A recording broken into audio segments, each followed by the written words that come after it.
Hi there, my name is Isaac Oster, and in this lesson I'm going to sculpt a hand. And we're going to start with Z-spheres. So when you're building a base mesh, the resulting geometry that you get from your Z-spheres is going to try to stay in quads. So I'm just going to leave draw mode and hold the shift key and just do a little click drag so I can see which way is vertical. I can also tell by the horizontal line there on the Z-sphere, but I want to try to get this to be kind of straight. So what this is going to end up being is about the middle of the forearm, and this is going to be the wrist. So the thing about the quads is, if you try to draw all 5 fingers coming out of the same Z-sphere, let's see, 1, 2, 3, 4, 5, and then I hit A, and it'll do okay with it, but you might run into some kind of tortured geometry as it tries to resolve that. And really, if you look at your own hand, there's a pretty big space between, let's say this is the thumb and this is the index finger, that isn't really represented here in the Z-spheres. So let's go ahead and back up a little bit, and I'm just going to go ahead and go to draw mode and hold Alt to click on these. Whoops. And I'm just going to leave the 1. So this will be our thumb. So I'm going to draw another one. And this is going to be basically the palm. And then from here, and it's really not necessary to get the anatomy, like the positioning of the fingers perfect. It's kind of more important at this stage to just try to get nice, clean, evenly spaced geometry. So I'm using scale here to shrink this down, and you can see I get this little pyramid at the base of the Z-sphere as it's sort of blending into its parent Z-sphere, or one up on the chain. So if I try to pull this out, what it's going to do is it's just going to take over this whole space with this little pyramid here, and you can see we're already running into some issues here in this section. So that's not really going to work. So to make the fingers, what you want to do is create a little introductory Z-sphere and then put another one on top of it. And then this one is the one that gets pulled out. So something to be aware of is, as you're making these, if you find that you're having trouble, sorry, let me go to move here, just talking to the one Z-sphere, all you need to do is just reduce your draw size. Because if both Z-spheres are inside of your draw size, then they're both going to think that you want them to move. So I'm just going to kind of adjust this a little bit. Do another one over here. Go to W for move. And move it out. And then I'm going to draw another one here. And kind of move that out. This guy can get scaled up a little bit. Go to draw mode by hitting Q. Draw another one. And I'm just going to move it out. So let's kind of look at the fingers and make sure they're all more or less lined up with the center line. And it's absolutely not critical. It just kind of makes it a little easier to make sure you've got nice clean geometry. So these are evenly spaced around the Z-sphere, this guy. I'm not trying to all stack them up right here at the front. It doesn't matter. We can totally change the final geometry, and we will change the final geometry extensively. We just want to make sure that at this point everybody has enough. It's all regular enough so that the resulting geometry, if I hit A, is clean. So what we can see here is we don't have a center line. There should be some, like an edge going there, and on this side. So it kind of looks, it's okay looking on this side, but that means we just need to adjust a few things, and some very, very subtle tweaks can have a pretty big impact. So I'm just going to scale this. Sorry, I want to scale the actual Z-sphere, and this one too. Sometimes you got to actually click directly on it before you begin scaling. And evenly space this just a little bit better. So there can definitely be a little bit of tweak in here. And it isn't the end of the world if you don't get it exactly right. And for the sake of this tutorial, I'm probably going to just live with it. So this project, to actually sculpt a hand, I mean, it depends on the level of detail that you need to get, but you could spend a few hours on it, or you could spend a few days on it. So, all right, that's okay. There's no center line, but the hand isn't symmetrical, so it doesn't really make that much difference. There isn't too much really twisted or skewed faces. Something like that is it's not really going to be a problem, but that's the kind of stuff I'm talking about. What I want is to have nice, regular flow of geometry and nice quads. So let's go ahead and review the Z-sphere orientation one more time. This is going to be the mid-arm, or the elbow, or whatever. Thumb, and there's a knuckle at the thumb, and then an invert. Now you notice I'm not coming in here and adding a whole bunch. And if you click in the middle, you can actually add more. So I'm not coming in and articulating this, because whatever you put into your Z-sphere mesh, you're going to have to kind of live with it for a while, and it can potentially make things a little bit more difficult than if you just leave the actual sculpting to the sculpting phase.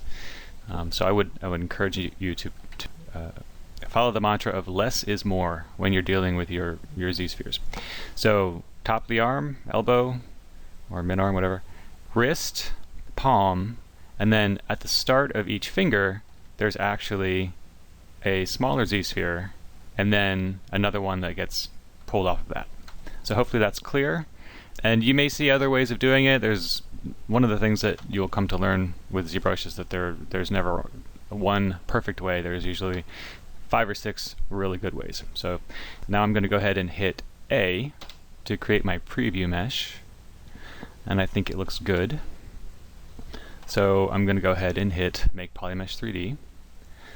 And here we are. This is now completely separate from my Z-sphere mesh, and I can hit A and nothing happens because this is now geometry, which means I can subdivide it and use the sculpting brushes on it and move, scale, and rotate the transpose tools, which is exactly what I'm going to do now. But before I actually go any further, I'm going to go and find a concept, because even though you've got hopefully 2 hands that are attached to your body, it's hard to get every little contour perfectly without some good photo reference. So I will go find something, put it together, throw it up here like we did with the ear concept, and also make it available to you on the website. So hold on just a moment. Okay, so this is the image that I just made in Photoshop by Googling male hand reference. There's a guy that posted a bunch of high-res photos of, I presume, his own hand, which is awesome. So this is going to be available on the website. So feel free to come and grab it. And the reason that I left all this white space over here is I need the image to be a square so that it doesn't distort when I apply it to a plane. Because when you create a plane 3D in ZBrush, it's going to just go ahead and make the UVs 0 to 1. So if you apply an image to it and it's not a square, it'll stretch to fit a square, and the point of your concept will be pretty much ruined because you'll be looking at something that's weird. So please, please, please make sure if you're going to use your own concept, which is fine, just make sure that the source image is a square before you apply it to a plane. So I'm just going to scoot this off.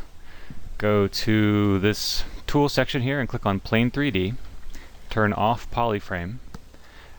I'm going to go to Texture Map right here in the tool menu, and then click and go to Import and select my image, hand reference, and hit Open. So because this is a primitive Plane 3D, it doesn't backface cull, so I can make sure that whatever side I want to be holding the concept is visible, and I'm going to move it over holding the Shift key to make sure that the camera is dead on, and perspective should be off here. It's not going to change it too much if you've got it turned on. You just get a little bit of perspective as it vanishes, but because we're looking at it head on and the angle of view isn't super strong, this kind of increases the effect of the perspective, but that's not really what this tutorial is all about. I'm going to position it, hold the Alt button to zoom in a little bit, and then before I drop it to the canvas, I want to make sure that I select the white material, just so that the color looks as good as it can. Otherwise it'll sort of multiply against what the material is. So just be sure you pick any of the white ones, so any of them will be fine, but Skin Shade 4 should be already loaded in your UI, so that'll be the easiest. So then I'm going to hit Edit. And by doing that, I'm essentially dropping this down to the canvas, so when I come back over and select my PM3D Z-Sphere 1, draw it out, click Edit. Now I have this sitting on my canvas, and this in my workspace, so that I can edit this and look at that. It's kind of the whole point. Let's see. First thing I'm going to do is start repositioning the fingers so they're pointing in the right direction. And I'm going to do this using the transpose tools and mask lasso.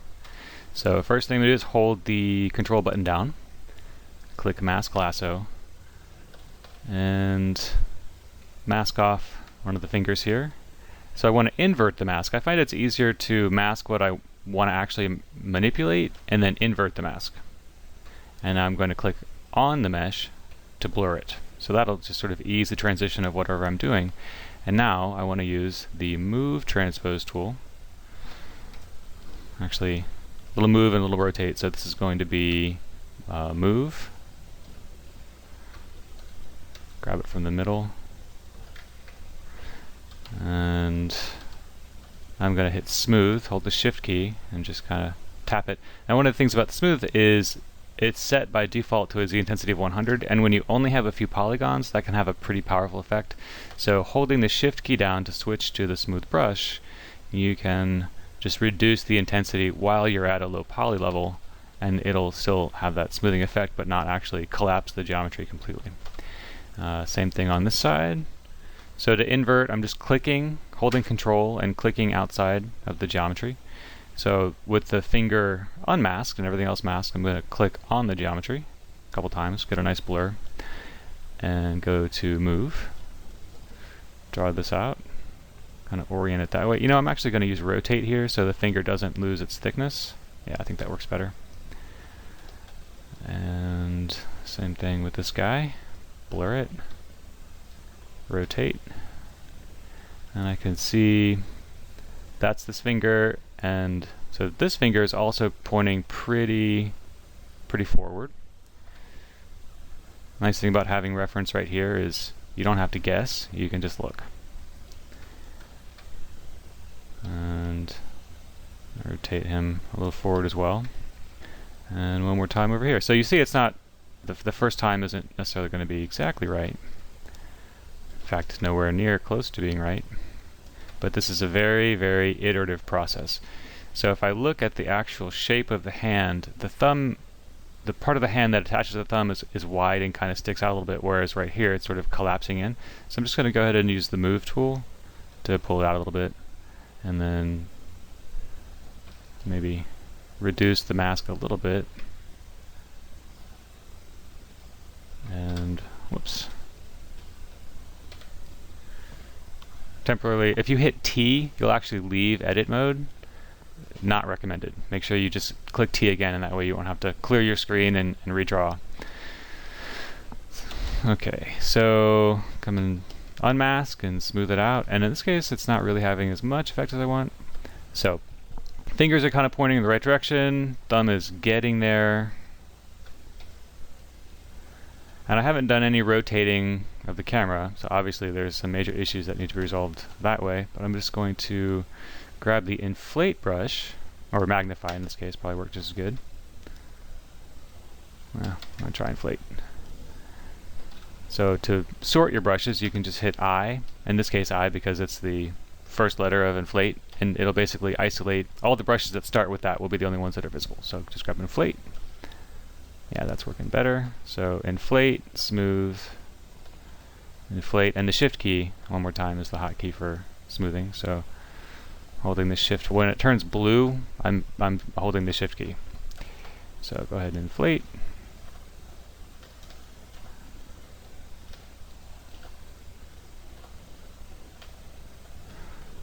Okay, so now I'm going to use the move brush, because if you look at it from the side, the hand is actually kind of a perfect wedge from the outside of the forearm down to the first knuckles. In this case, not everybody's hand, obviously. So just using move, you can very easily move in a little bit of smooth.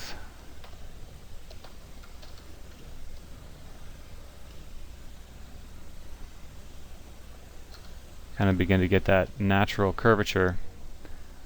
Hand, if you try to think about the inside shape of a hand, what it really does, it sort of fits perfectly over a basketball. So you can see here, there's a little bit of a problem with my geometry where it's just kind of not really set up properly to handle the shape that I'm trying to get from it. It's not going to make a big difference, but had I messed with the positions of the Z-spheres just a little bit more, I probably could have saved some work down the line there. But moving on, so let's look at the overall shape of the hand versus what I've got. Here it's very, very truncated. So what I'm going to do is basically mask all the fingers, unmask, blur it a few times, go to the transpose tools, and just drag it out.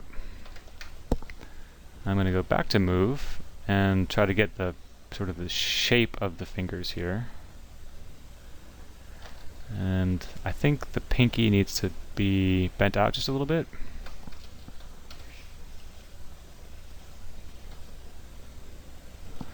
And go to the move brush.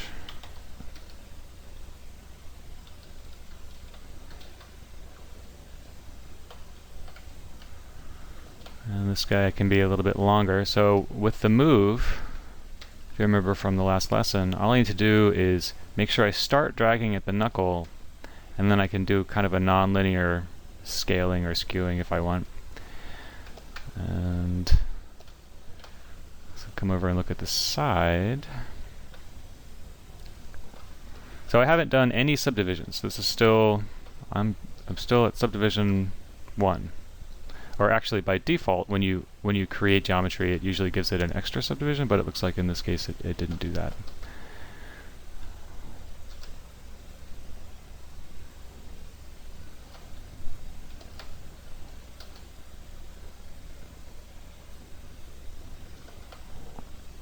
Maybe come in and inflate the ends of these fingers a little bit.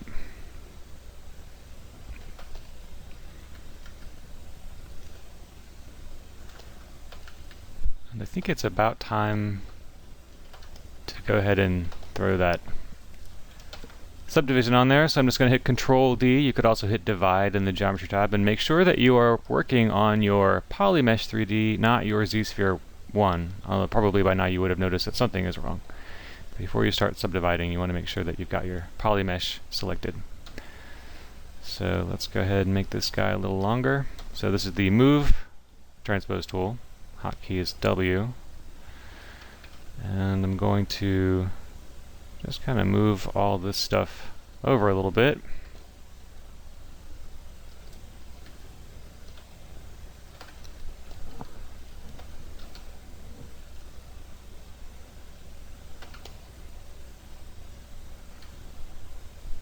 So some of this can be avoided. I've seen students spend a little bit more time on the Z-spheres and save a little bit of this work, but I don't really find this to be all that difficult.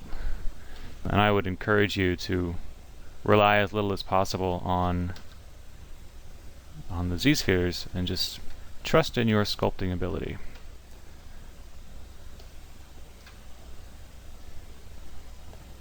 Oops. Rotate.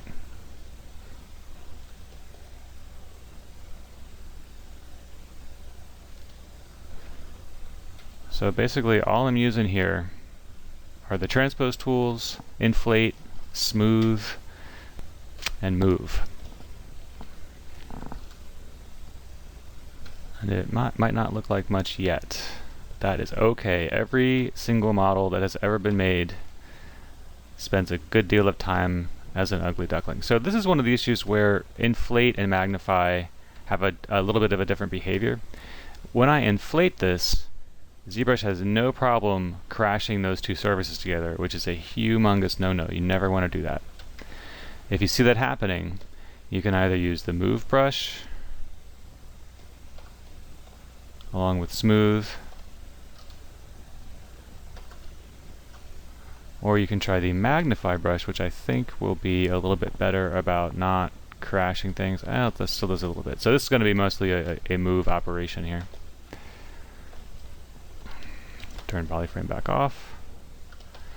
So right now I'm mostly just looking at this concept and or this image here in the concept. Eventually I'm going to spend more time over here. I guess I can just go ahead and start thinking about this thumb here. So rotate it down.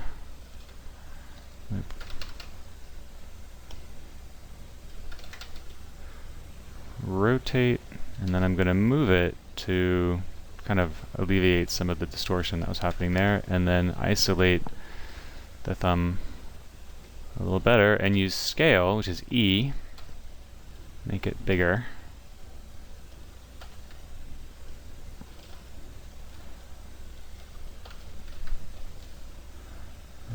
Grab the wrist here. So I really want to keep it so if I hold shift and click outside that it snaps to the side view, and this view really matches what's happening here. I don't want it to be kind of poking off in some crazy direction. So if I look at the top and I hold shift, this is the view that I should be kind of working towards. I think maybe the thumb needs to be oriented somewhat differently, but I'm going to go to rotate and then just rotate the arm up a little bit. One of the things I would encourage you to be aware of is that you don't spend a huge amount of time in one area at the expense of the rest of the model. You want to kind of develop the whole thing consistently. So don't rush to add a bunch of detail in, because there's a really good chance that you're going to need to move stuff or change things, and it's by developing your sculpt consistently, you avoid having to a lot of rework or losing stuff because you invested all this time on an area that wasn't ready for it yet.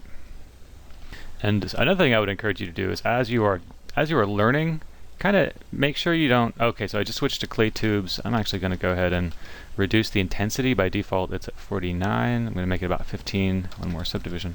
So what I was saying is, while you're learning, you're going to make a lot of stuff and probably a lot of mistakes. That's totally fine. Just be aware, like, don't spend too much time noodling on something if it's screwed up, and the reason it's screwed up is because you made a mistake earlier on. I've wasted a lot of time when I was learning Zbrush trying to fix problems that I should have just bailed on the model and started over and done it right. I mean, like, I really wasted a lot of time, probably close to a year working on just a handful of models, and then once I decided I was only allowed to spend 8 hours on a model, I got so much better, so much faster. So don't fall in love with your stuff this early on. Frankly, it probably sucks, and you're going to be making much better work in very short time, so long as you give yourself the freedom to not make everything, you know, the Sistine Chapel. Just make lots of little studio projects, anatomy studies. Oh, see, I forgot to turn off my backface masking on this, and I kind of trampled my thumb a little bit, so I want to be careful about that. Come in and inflate, smooth it out. So you can see I got some problems there where the geometry was kind of collapsing on itself. Very big no-no. One more time. So hopefully it's starting to look a little bit more like a hand. Obviously has a very long way to go. That's fine. I think what I'll do is once I get it up to a and it won't be too much longer, up to a kind of a minimum quality level where it's just going to be some continued of the same kind of refinement type stuff. I'll probably speed the video up or do something. I'm not sure if Camtasia can handle that, but here we are after 15 minutes of talking, and I've kind of been maybe not paying as close attention to this as I should, but that's where I started, and here's where I am. So very quickly you can get something that begins to approximate what the final project is going to look like, just using just a few tools. And from here, this is kind of the important part. You really want to spend your time getting the big forms correct, because you know, when you're doing this, the finer detail, it all has to sit on the base shape. So be very careful as you're doing this. Try to get it as close as possible. Totally ignore the veins and the knuckles and the very small details, the fingernails. It's that kind of stuff you have to earn, and you only get there after you've sculpted all of the the tendons and the bone structures and the knuckles and all this bigger stuff has to happen before you can get in there and start figuring out these really fine details. So I'm going to go ahead and keep working on this for a little while, and the next thing I'm going to talk to you guys about is getting to the finer kind of we'll call it mid-level detail of these heavier cracks and the folds and stuff. You want to make sure that you don't. It shouldn't be a thing where you come in with the damn standard and you just etch. Hold on, let me turn the intensity up a little bit. You just etch into the mesh where that's going to go. You kind of want it to be, in fact, that doesn't quite look as bad as I was hoping. Let me try making the draw size a little bit smaller. So you don't want it to be something like that, right? This isn't a line that you draw onto the surface. It's got to be something that's the result of two forms coming together. And you can get there pretty quickly using, damn standard is pretty much the perfect brush for this kind of stuff. But it's too early in the sculpt for me to begin really, like, I can kind of block the stuff in if I feel like it, but the hand still has a long way to go. I mean, it's really, there's no knuckles, it's totally flat. The finger shape is all, they're just tubes at this point. So it's way early in the process to even begin thinking about this. I just kind of want to show you what the next stop in this is going to look like. So, like I said, I'm going to pause it, keep working on it, and come back to you in a minute. So hopefully this has been useful, and you can go ahead and hopefully catch up, work alongside. So stay tuned.